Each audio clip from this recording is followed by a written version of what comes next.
Hello guys! Welcome back to my channel. Sana hindi nyo pa ako nakalimutan. It's been a while.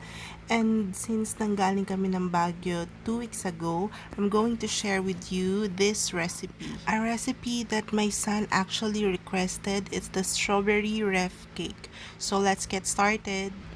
So for our first ingredient, we'll be needing all-purpose cream, condensed milk,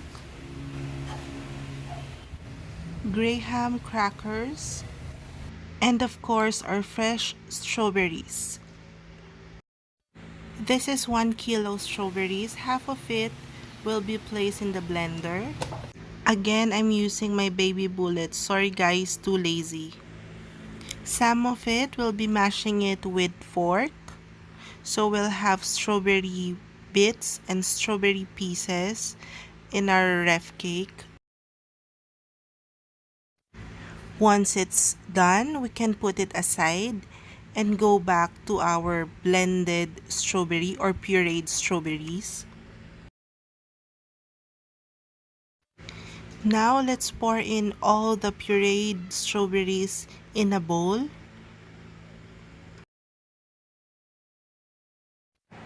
Then the all-purpose cream.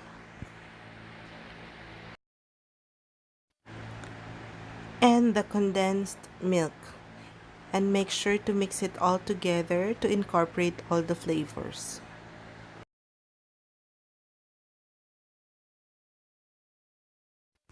And once it's all mixed, we can now prepare our graham crackers. To soften our crackers, let's also soak it in our mixture. Let's leave it for about 10 to 20 seconds, and when it's done, we can now place them in our container. Let's arrange our crackers properly.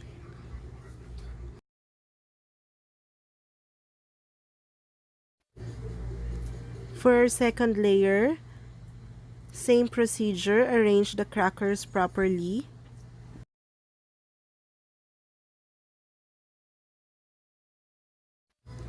And after the third layer, we can now place our mashed strawberries.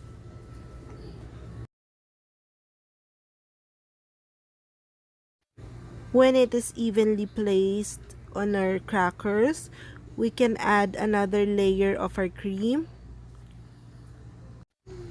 Then just repeat another layer as you would like. And once you achieve the layers that you wanted, we can add more cream on top of our ref cake.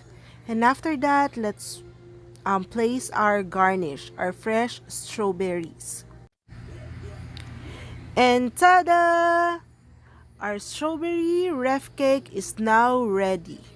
But we have to wait for about 3 hours to 6 hours before we serve it. Make sure to place it inside the freezer before serving it.